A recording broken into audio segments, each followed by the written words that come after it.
दुनिया भर से सनातन धर्म की सारी खबरों से रहना चाहते हैं अपडेट, तो सब्सक्राइब करें द साइंटिफिक हिंदू को।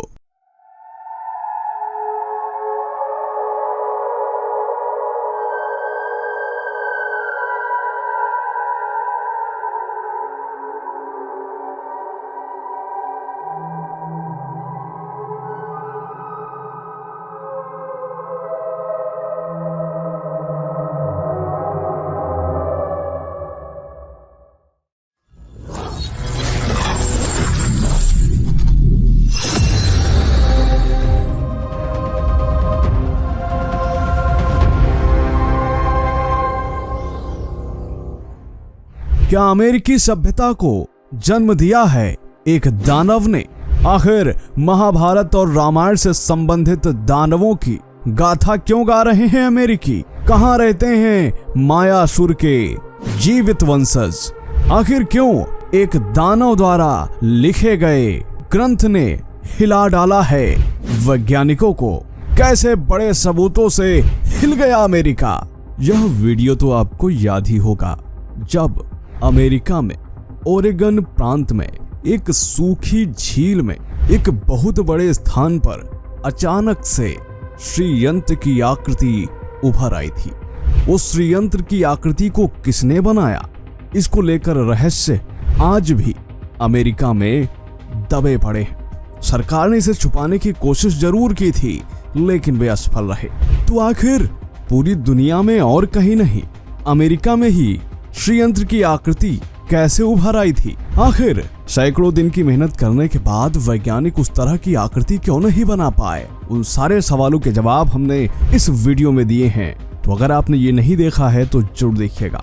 अब इसी से जुड़ा हुआ एक और रहस्य हम आपको बताने वाले हैं। बताएंगे अमेरिका में मायासुर के साम्राज्य के बारे में। अमेरिका में हिंदू धर्म से जुड़े ऐसे कई रहस्य अब तक निकल चुके हैं। इसी से जुड़ा हुआ यह रहस्य है जो कि जुड़ा हुआ है मायासुर से। तो क्या है इसका पूरा रहस्य, सब जानेंगे आज के इस वीडियो में। स्वागत है आपका द साइंटिफिक हिंदू पर, और मैं हूं आपके साथ आपका दोस्त धीरेन्द्र। ध्यान से देखिए इन अवशेषों को, खंडहरों को। ये अवशेष जो आपने देखे ये हैं माया सभ्यता के। क्या आप जानते हैं कि माया सभ्यता का सीधे तौर पर संबंध मायासुर से जुड़ा हुआ है? वही मायासुर जिसका उल्लेख हिंदू धर्म ग्रंथों में मिलता है। और ये बात सिर्फ मैं नहीं कह रहा, बल्कि बड़े बड़े वैज्ञानिकों ने बात कही है। तो आइए जानते हैं इसको विस्तार से। माना जाता है कि त्रेता युग के मायासुर ने ही अमेरिकी सभ्यता को जन्म दिया था। मायासुर को दानवों का राजा कहा जाता है। मायासुर के जिक्र की बात करें तो माया दानव या फिर मायासुर का नाम महाभारत रामायण दोनों ही ग्रंथों में प्रमुख रूप से देखने को मिलता है।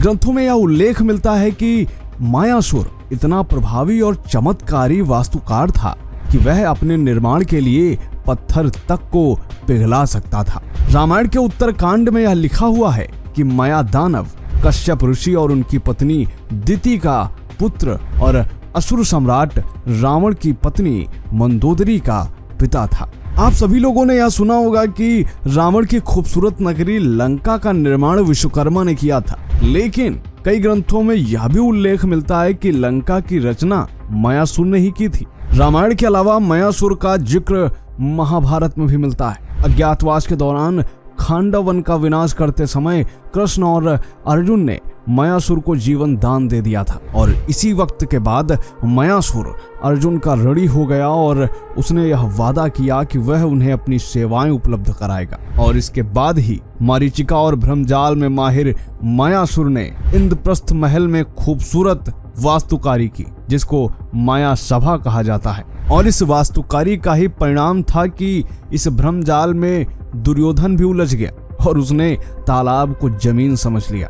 वास्तुकार होने के साथ साथ मायासुर एक खगोलविद भी था। सूर्य सिद्धांतम की रचना भी मायासुर ने ही की थी। जी हाँ दोस्तों, सूर्य सिद्धांतम जिसे आज भी तमाम लोग पढ़ते हैं, जिसमें ऐसी ऐसी बातें लिखी हुई हैं जो आज के वैज्ञानिकों के भी सिर को चकरा देती हैं। और इस सूर्य सिद्धांतम की रचना मायासुर ने ही की थी, जिसे स्वयं उसने सूर्य देव से सीखा था। आपको बता दें कि सूर्य सिद्धांतम में ज्योतिष से जुड़ी हुई तमाम चीजें लिखी हुई हैं और खगोलीय ज्योतिष से जुड़ी भविष्यवाणी करने के लिए यह सिद्धांत बहुत सहायक सिद्ध होता है। सूर्य सिद्धांत को जानने और अपने शिष्यों तक पहुंचाने के बाद मायासुर ने अपने शिष्यों को यह आज्ञा दी कि वह इस विद्या को पूरी तरह से गुप्त रखेंगे ताकि उन्हें किसी प्रकार की प्रतिस्पर्धा से न जूझना पड़े। मायासुर को ही दक्षिण अमेरिका में जो माया सभ्यता पाई गई है उसका जनक माना जाता है। मायासुर को माया लोगों के पूर्वजों के तौर पर देखा जाता है। ऐसा कहा जाता है कि जो जानकारियां और जो प्रतिभाएं माया दानों के पास थी, वही विलक्षण प्रतिभा माया सभ्यता के लोगों के पास भी थी। और तो और माया सभ्यता के लोग सूर्य देव को भगवान मानते थे। और आपको जानकर हैरानी होगी कि मायासुर के गुरु भी स्वयं भगवान सूर्य देव थे। और तो और माया सभ्यता के वंशज अभी भी अमेरिका में हैं, जिसमें ग्वाटेमाला, होंडुरस, साल्वाडोर, मैक्सिको आदि स्थान आते हैं। और तो और दोस्तों, दक्षिणी अमेरिका में जहां पर माया सभ्यता थी, वहां पर प्राचीन खंडहर भी मिले हैं और वहां पर भगवान शिव, गणेश, नरसिंह आदि देवताओं की मूर्तियां पाई गई हैं, जिनमें होंडुरस में तो साक्षात हनुमान जी का साम्राज्य मिला है। माया सभ्यता का जुड़ाव सीधे तौर पर हिंदू धर्म से ही था, इसमें किसी भी प्रकार का संशय नहीं होना चाहिए। वैज्ञानिकों ने जब मायासुर की शक्तियां और जो माया सभ्यता के लोग थे उनकी विशेषताओं पर गौर करना शुरू किया तो उनके होश उड़ गए। दरअसल यह सीधे तौर पर हिंदू धर्म ग्रंथों में वर्णित एक दानव की विशेषताओं से मेल खा रही थी। वैज्ञानिक कहते हैं कि मायासुर वही वास्तुकार है जिसने अमेरिका में अमेरिकी सभ्यता की नींव रखी थी। और